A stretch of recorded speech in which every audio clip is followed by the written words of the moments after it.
Here's a glimpse inside the busy halls of Devonshire Mall on Black Friday. Everyone out on the hunt for some bargains. I've for sure seen some good deals all over town. Hello, this is CBC Windsor News. I'm Acton Clarkin. We begin with a new update on a provincially funded health centre here, one that fits into a larger government plan. Emma Loop reports. A new recovery centre for homelessness and addictions in Windsor is officially open. The Heart Hub at Hotel Dieu Grace Healthcare actually opened a couple months ago, but officials didn't mark the launch until Friday. Asked why, Ontario's Associate Minister of Mental Health and Addictions said this. We have transitioned 9 heart hubs from CTA sides, and Windsor Heart Hub is a net new services, including all services that I mentioned in the speech, from mental health to food nutrition program, all the way to addiction recovery program. And as a ministry, we want to make sure there's a consistency in terms of funding, in terms of contracts, and in terms of services. The hub offers a wide range of services, including housing help at a time of high need. Primary care, so we're connecting individuals to a doctor. We're taking care of their physical health, mental health, getting them out of dangerous, perhaps volatile environments as well. And they're getting the treatment that they need. But the goal here is to sustain what you start. So we even have withdrawal management beds here, our detox program. Mara said there are 16 new treatment beds at the Prince Road site and more in the community, in addition to transitional beds and housing subsidies. You know, I've been in the public service for 38 years. This is one of the more collaborative initiatives that I've been connected to, and I think the results will speak for themselves. Windsor's hub is getting $6.3 million in public funding and is one of 28 the Ontario government is opening across the province. It's an approach that connects care and is meant to be easier to access. It's also an approach that restricts safe consumption sites, which received some backlash last year. We're shifting our focus away from interventions that maintained dependency towards supports that help people access treatment and rebuild their lives. Both Mara and Windsor's new police chief declined to weigh in on the safe consumption site. It was a funder's decision, a policy change, so we really don't weigh in on whether or not we agreed or disagreed. You know what, that's a government decision. I'm not going to weigh in on that for the police. But said they've already seen promising results from the hub. The problem with the pressures that are put on the police when it comes to mental health and addiction, and really there was support services that were immediate that we were providing with people, with our partners, but the fact that when you now have people that will have beds to be provided with long-term care in their programming, that is the next step. Healthcare officials said they've had roughly 45 entries to the hub so far, with a handful of people set to graduate soon. Emma Loop, CBC News, Windsor. You can probably picture what a houseboat looks like. You may have even seen one on the Detroit River, but you've likely never seen one quite like the boat Dulcin Chen has been tracking. The adventures of a homemade vessel on regional waters have been capturing the public's attention, and authorities say this unusual houseboat from Windsor, Essex isn't in any trouble, despite its do-it-yourself design. According to Canada's Vessel Register, the boat is called the Never Landing. It's a 21-meter, 48-ton craft with a single 85-horsepower propeller, constructed and owned by Stephen Mulrea of Harrow, federal records show. Harbour Master Peter Barry says the Windsor Port Authority has investigated. We, in the world of law enforcement, have dealt with him several times. He has met every regulatory compliance for that boat. His engine size, the flotation that he has, he knows his regulations. He has the right to navigate safely or do his best that he can with the engine that he has. He has the precautions on board. He's met all the obligations. But regardless, we would prefer if he found himself a safe harbor for the winter. The Never Landing was registered earlier this year. A neighbor to its owner said the boat was built on the Detroit River near Amherstburg this past spring. So far, its slow-moving journey has been limited to the Great Lakes. U.S. Coast Guard told CBC they're aware of the boat and there hasn't been any indication of distress. As of November 28th, the Never Landing was in the waters of Lake Huron near Port Sanilac. That's a Michigan village about 50 kilometers north of Sarnia. Wayne McCarty, owner of a marine recovery service in Michigan, went on board the Never Landing this week to bring its captain some Thanksgiving dinner. Well, it just seemed like the right thing to do. You know, he's by himself, him and his dog. He's very well versed in the world. He's an electrical engineer by trade. this time of year, everybody thinks, this is crazy to be out in November, is out on Lake Huron. But he's very, very meticulous about what he does. He's got backup systems for backup systems. He wants to at least get to Chicago by Christmas. CBC Windsor was unable to contact the captain of the Neverlanding. The Neverlanding's travels have already resulted in a Facebook fan group. McCarty says the captain mentioned plans of leaving the Great Lakes and crossing the Atlantic Ocean. His ultimate goal, Madagascar, East Africa. Dawson Chan, CBC News, Windsor. Time now for our first peek at the weekend forecast. Here's Riley Lachuk with the details. Thanks, Acton. Another unsettled day really right across southern Ontario. I mean, towards southwestern Ontario, is really a story about the wind today as opposed to maybe some of the lake effect snow that other parts of the province are seeing. So winds gusts today peaking at around 50 kilometers an hour, certainly not as strong as they were yesterday. We have still seen a few stray flurries, some pockets of snow pushing through southwestern Ontario as the result of this very large area of low pressure that's kicked up all of this lake effect closer to the GTA. So a few flurries throughout the region today, mostly clear as we see things calming down as we get through the overnight hours tonight, looking at -5 overnight tonight in Windsor. And then we get some cloud building in as we get through the day tomorrow, Acton, and then we're looking at more snow. I'll have more on that coming up. Thanks, Riley. Donald Trump says he has plans to, quote, permanently pause migration from what he calls third world nations. His comments come after 2 U.S. National Guard members were shot this week in Washington. One has died, the other is in critical condition. In a lengthy social media post, the president claims most foreign-born U.S. residents come from failed nations or from prisons or gangs. Trump blames them for problems all the way from crime to housing shortages. He's promising to expel millions of immigrants by revoking their legal status. The suspect arrested in that Washington shooting is an immigrant from Afghanistan. He's been charged with first-degree murder. Well, it's tough to predict what will go viral on social media. When a local mom posted about her son on Facebook, she never expected it to get such a huge and heartwarming response. Zura Jabril caught up with her. That's my favorite picture of them. Lori Deshane is a mother of 3 in the Riverside community. Her son, Gerald Butler, has autism. Just recently, Lori took to Facebook asking her neighbors to engage with her son in public. But what began as a post to a local community page quickly reached thousands of people. I put that post out thinking maybe 20, 30 people might see it. Wow, it exploded. It was a huge surprise, and I couldn't believe how many people sent me messages. She now hopes that her post will educate others about how to engage with people with autism. If you don't tell them, they don't know. Or if it breaks down that barrier of being afraid to talk to them, not knowing what to say. She says saying hello or how are you are simple ways to start. He always comes and says hi. You're on. Hi. Do you want to say hi? Say hi. What I aim for is not dealing with pity. I don't like people to, oh, I'm so sorry he has autism. No, it's not. It's fine. We're working on a communication. What you just said to him was great. Thank you. Tanya Jewell, who works with Autism Ontario, says that as humans, we have more in common than we think. 1 in 50 Canadians are autistic, but we don't know who they are sometimes. And so sometimes it's a matter of being patient, allow time to answer, but there's nothing special you have to do. It's just be yourself, be welcoming. Everyone is a person.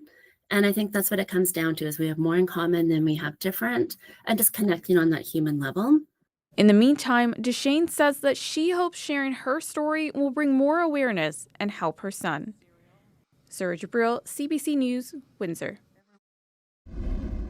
With the municipal election coming up in Windsor, the city's Integrity Commissioner's gig is set to matter more and more. This week, Council approved a new 2-year contract for one, in part to make sure elected officials and people on city boards are following the rules. The most important function, bar none, is the advisory function, where a member of council or a local board reaches out to us for advice.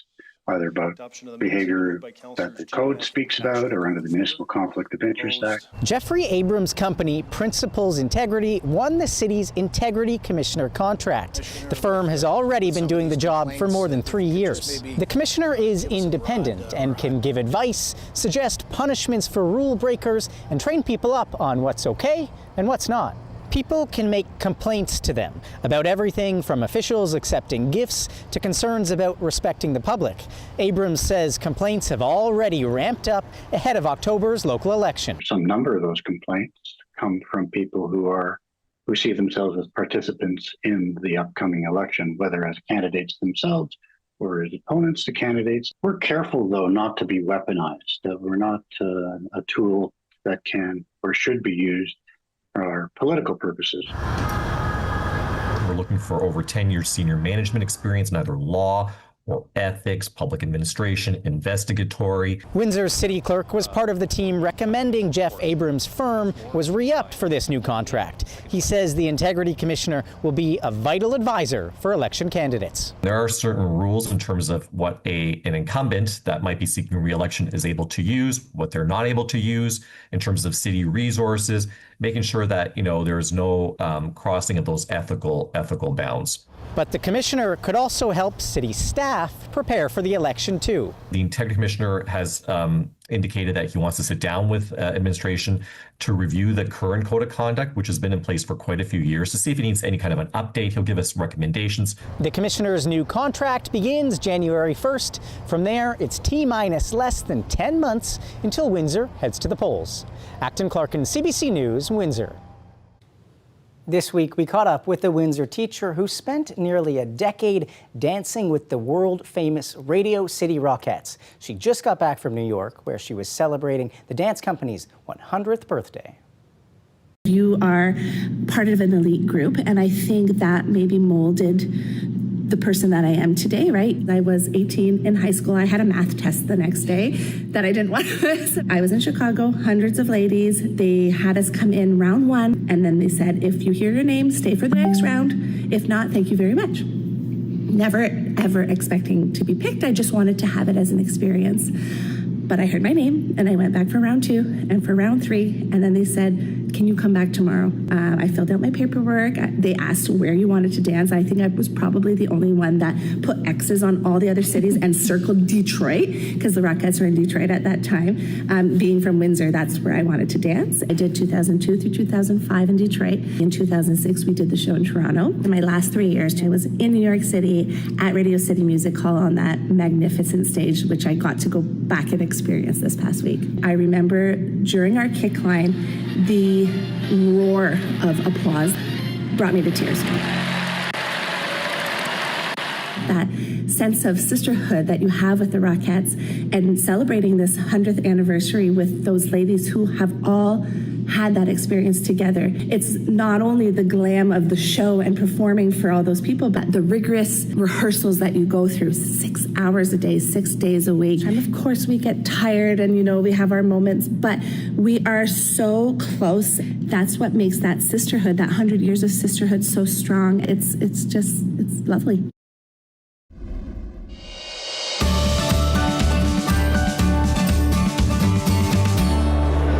CBC's Make the Seasoned Kind campaign is back. Across the country, we're helping raise money for food banks, and we'd love for you to be a part of it. Locally, you'd be supporting 15 area food banks. To find out how you can contribute, head to our website, cbc.ca/Windsor, and look for this banner. You can also donate money in person on Thursday, December 4th, between 5:30 and 7 p.m. at Jackson Park, or on Friday, December 5th, between 4:30 and 7:30 p.m. right here inside Devonshire Mall. I'll be around along with some of my newsroom pals, handing out CBC-branded holiday ornaments. Hope to see you then. Thanks for making the season kind.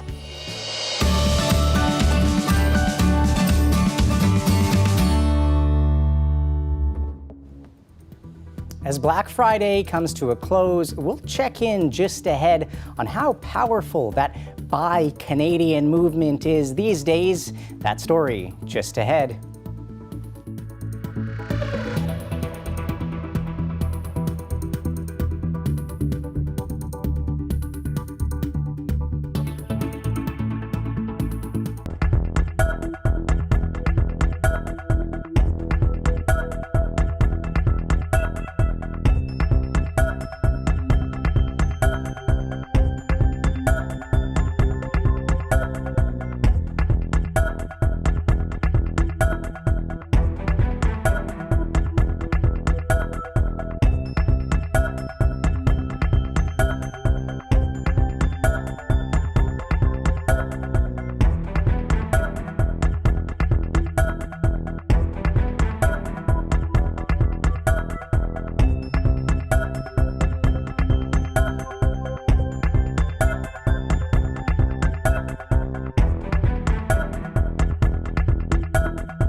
remember when that whole buy Canadian sentiment really started setting in earlier this year?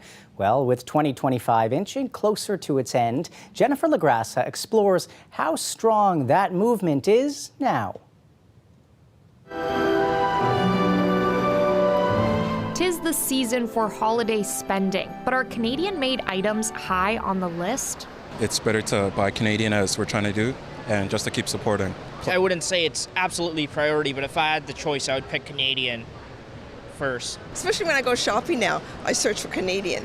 That Buy Canadian impulse peaked earlier this year in response to U.S. tariffs and Donald Trump's talk of Canada as a 51st state. But some research suggests it's been waning. We're more into a traditional kind of cold economic war rather than a hot one with antagonistic rhetoric. Recent data from Statistics Canada found nearly 70% of businesses did not experience an increase in sales of their Canadian products in the past 6 months. Other research suggests a monetary limit on how deep into their pockets shoppers will dig. In a recent Bank of Canada survey, 3/4 of survey respondents indicated they are not willing to pay more than an additional 10% for a made-in-Canada product.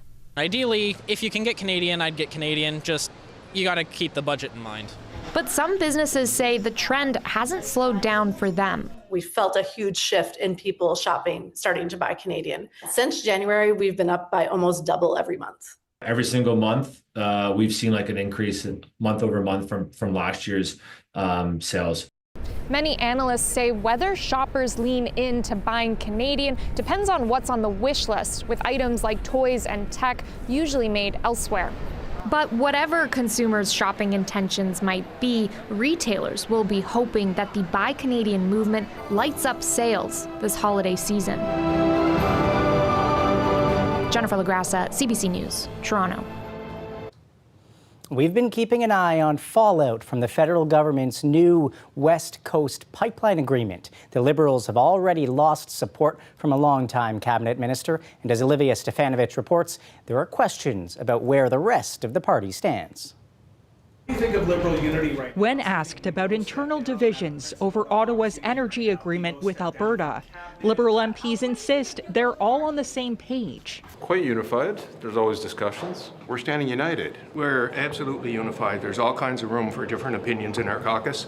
But the opposition is seizing on longtime environmentalist Stephen Guilbeault's resignation from cabinet over Ottawa's memorandum of understanding with Alberta, prioritizing a pipeline. I mean, clearly, what the Liberal government's doing doesn't line up with his values. So, I think, good on him for standing up for his values. So the Liberal MPs who are watching this unfold, they must be asking themselves, how could this be the path for the future?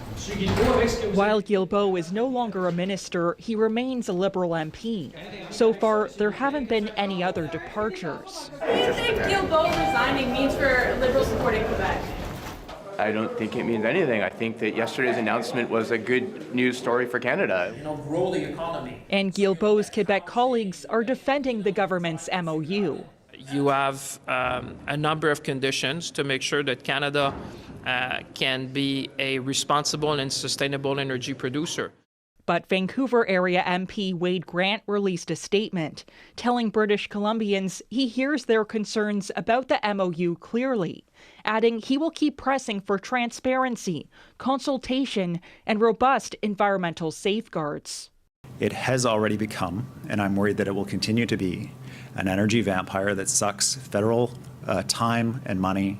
British Columbia's premier is warning First Nations in his province could pull support for other major projects, including a new liquefied natural gas facility. The federal government needs to be extremely careful to make sure that their efforts with Alberta don't put those projects at significant risk. That leaves the Prime Minister in a challenging balancing act, one where he may have to make difficult choices, sacrificing support for one project in favor of another.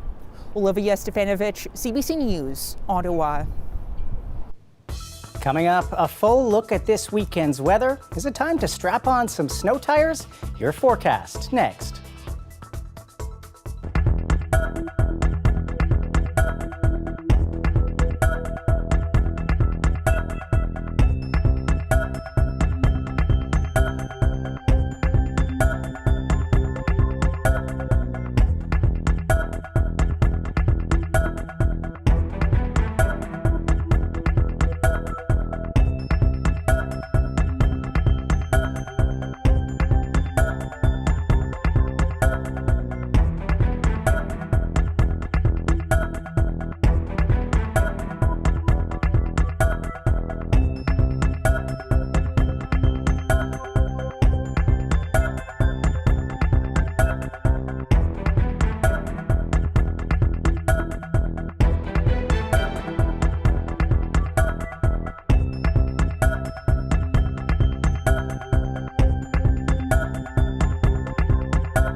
Let's get another peek at your weather. Riley, bring us up to speed on what we can expect this weekend. All right, thanks, Acton. Yeah, we are looking at a bit of unsettled weather returning as we get through the weekend. Big picture, there's a couple of things I want to show you here.